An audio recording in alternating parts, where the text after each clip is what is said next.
Bonjour chers amis, comme le voici votre psychologue clinicien. Aujourd'hui nous parlons de la stratégie des besoins pour améliorer les relations interpersonnelles que nous avons avec les autres. Vous savez, d'abord nous sommes un être de relation. Nous naissons dans une société et nous sommes obligés d'être en relation avec les autres, avec nos collègues, avec nos parents. Et ce sont ces relations qui font de nous ce que nous sommes. Alors si nous avons des difficultés à mieux gérer ces relations, c'est que notre bonheur est affecté.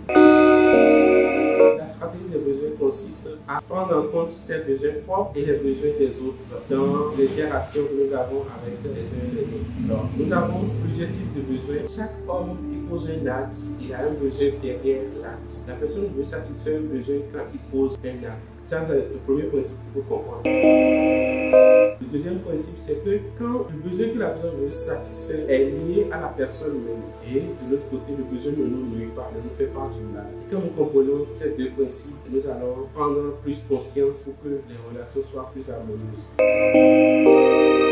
Nous avons plusieurs types de besoins. Nous avons les besoins physiologiques que nous connaissons bien, les besoins basiques, il faut manger, boire, se loger, se vêtir. Nous avons les besoins psychologiques fondamentaux qui sont les besoins de compétences, les besoins de lien social et les besoins d'autonomie. Ce sont les trois besoins psychologiques fondamentaux qui permettent à l'homme de s'autodéterminer et d'harmoniser ses relations avec les autres et avec lui-même.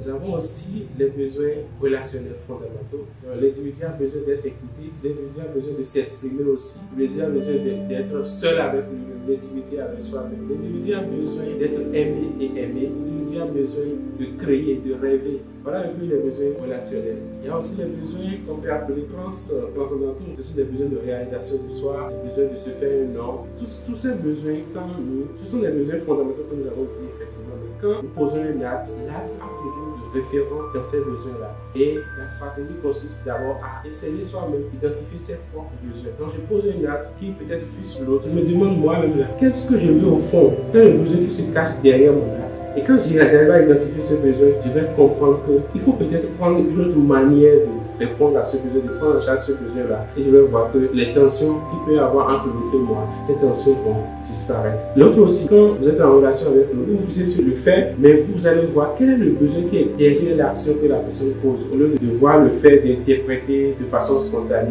quel est le besoin qui se cache derrière son action. Et vous allez voir que en cherchant ça, ça vous amène d'abord à être plus patient, à ne pas juger la personne trop rapidement. Aussi, quand vous allez faire comprendre à la personne que vous comprenez son besoin, je vous assure que vous êtes en bon terme pour créer une relation vivante avec la personne. La personne vous comprend et vous vous comprenez et tout le monde est bien.